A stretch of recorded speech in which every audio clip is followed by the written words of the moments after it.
Check out these titles celebrating Native American Heritage Month, celebrating Native authors and characters. If I ever get out of here.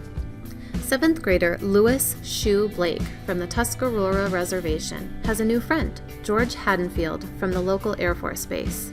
But in 1975, upstate New York, there is a lot of tension and hatred between Native Americans and whites, and Lewis is not sure that he can rely on friendship.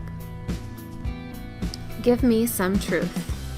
In 1980, life is hard on the Tuscarora Reservation in upstate New York, and most of the teenagers feel like they are going nowhere.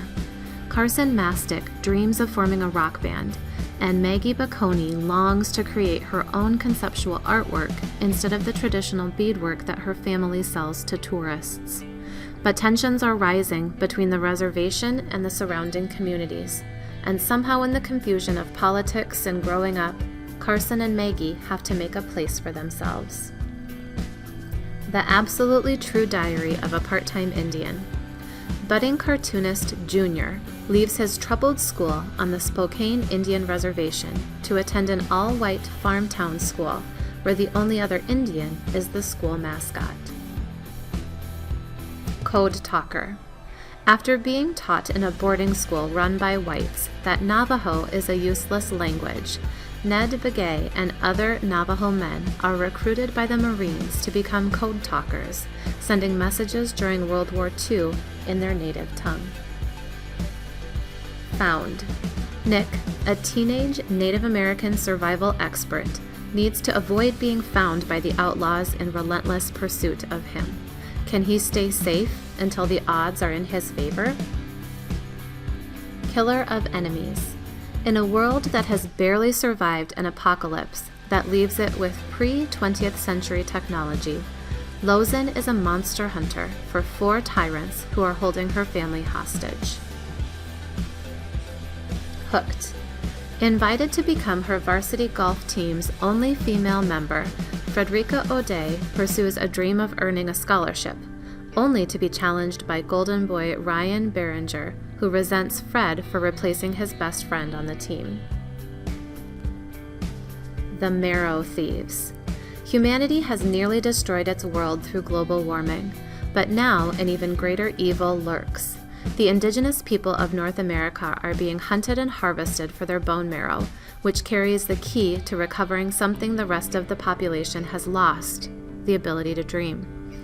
In this dark world, Frenchie and his companions struggle to survive as they make their way up north to the old lands. For now, survival means staying hidden, but what they don't know is that one of them holds the secret to defeating the Marrow Thieves. In the Footsteps of Crazy Horse. Teased for his fair coloring, 11-year-old Jimmy McLean travels with his maternal grandfather, Niles High Eagle, to learn about his Lakota heritage while visiting places significant in the life of Crazy Horse, the 19th century Lakota leader and warrior, in a tale that weaves the past with the present, includes historical notes and glossary. Saga of the Sioux.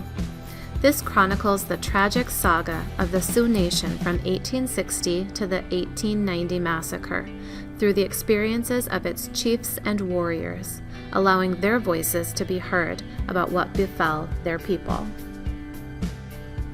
An Indigenous Peoples History of the United States.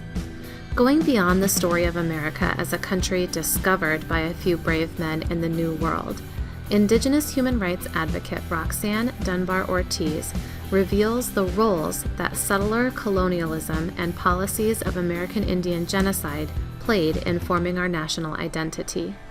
The original academic text is fully adapted by renowned curriculum experts Debbie Reese and Jean Mendoza for middle grade and young adult readers, to include discussion topics, archival images, original maps, recommendations for further reading, and other materials to encourage students, teachers, and general readers to think critically about their own place in history.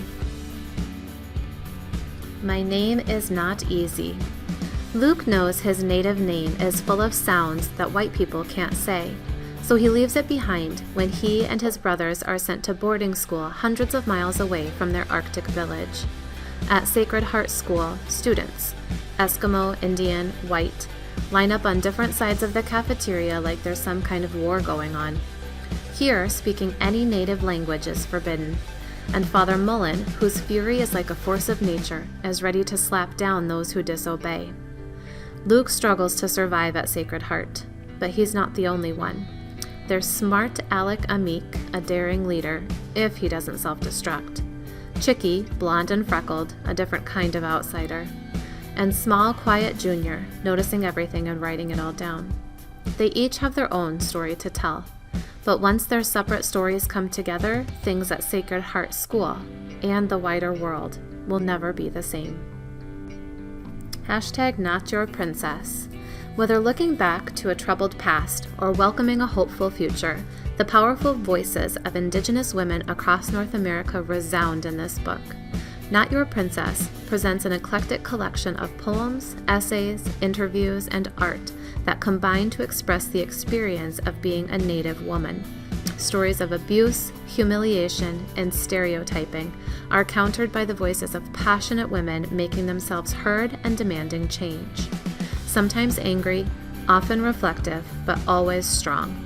The women in this book will give teen readers insight into the lives of women who, for so long, have been virtually invisible.